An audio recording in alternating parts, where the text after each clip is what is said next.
So, started stripping down a little bit. I'm going to get that swing arm taken off. So first job is get that caliper back off, and I'm going to disconnect it here, which will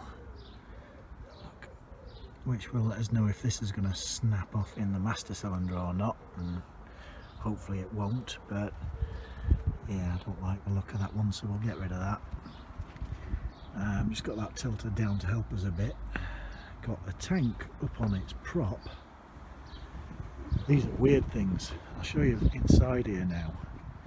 I mean, apart from all the barn remnants, this was all growing inside it. That's that big fat pipe I was talking about that joins this to the auxiliary tank, which is behind that panel there. In fact, we'll get that panel off. Let's see if we can do this without cracking it. Here, yeah, maybe not. We'll do that in a bit when I've got 2 hands spare. This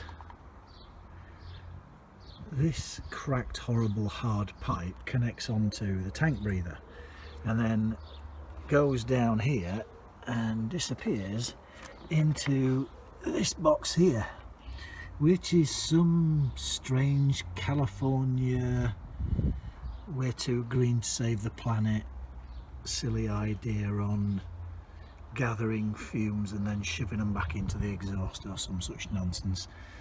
I don't suspect it works, and I also suspect it just looks like a silly lump I don't need, so I'm probably going to take that off. Yeah, but I thought I'd give you a first look under here. So more good news, both coils are there. Don't know if they work. There's the air filter housing, so we can take that off and have a look how bad it is in there. And as there's no petrol in that tank, I might as well take, that's interesting, there's supposed to be a split pin in that. There isn't a split pin, so I don't know what's stopping that from falling out. So we'll push that out, and then the tank, and undo that hose, and then the tank will come off. Yeah, we'll get this down a bit further today, I think. Right then, decided to get up early and start hacking away at this weed forest that's trying to take over that side of my garden. And you know, I got so much done, then I got bored, so then I started hacking away at this thing. So we got the tank off. In fact, basically I'm just trying to remove everything I don't absolutely need to start it. And then we're going to get that back radius, swing arm swapped out. I've already swapped out the rear brake caliper, but it's just resting on there at the moment, which is fine. What else have we done? Side panels off, seat off, obviously. I'm probably going to take that toolbox off because that's easy enough. Get the inner fender off and the fender itself. Not a bumper, as I keep calling them, fender. Oh, by the way, while we're talking about my mistakes, so when I was busy trying to get this off, I totally missed the screw that was here, which is why I couldn't get it off. So yeah, there's quite a lot of water in it actually. I took it off yesterday. I did top it up, and it's still got that in there, but you know, we'll see. It appears to be holding water. So yeah, I'll have a hack and a slash at it and see what we can get done today. Right then, bit of progress and hit a bit of a stumbling block. So back wheel off, drained the oil out of that final drive, and there was oil in it and it was clean and there was no metal in it, which is nice. Back wheel came off easy enough. Just got a slight problem now because I haven't got special tool number XY47Z or whatever it's called that gets this out, and I definitely haven't got anything that fits in there anyway. So Yeah, not sure.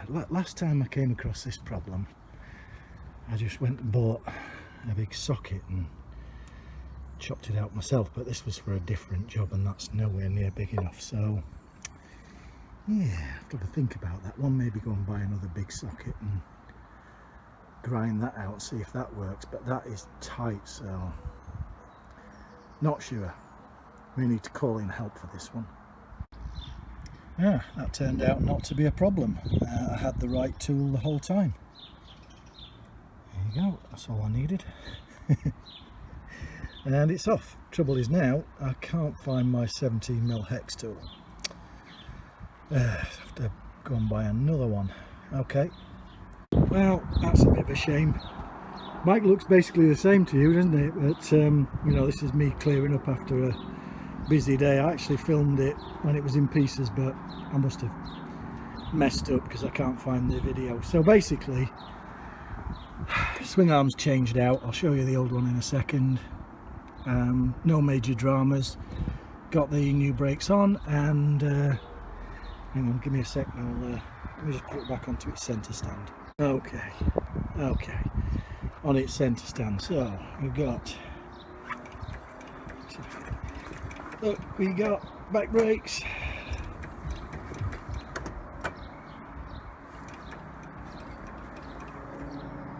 That's me pressing that, by the way. So back brakes are working.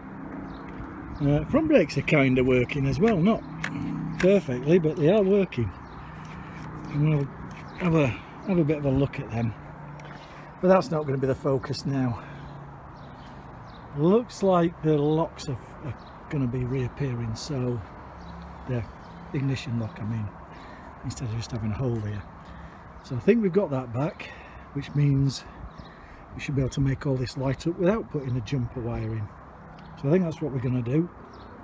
That drama's over, but I'm really glad I replaced it. I mean, this thing is just rotten. It's not just there, it's gone. There's holes all over it. Where's that other one I spotted? Oh yeah, there you go, look at this.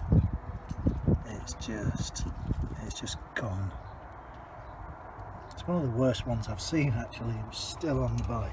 But yeah, all around there, that whole section is just rotted. And it's eating into this main section too, just like on that 125. I mean, some people have patched this because it is only this bracing that's gone. That's not actually gone through, so you could just cut all this out and just put a plate up. No, just no.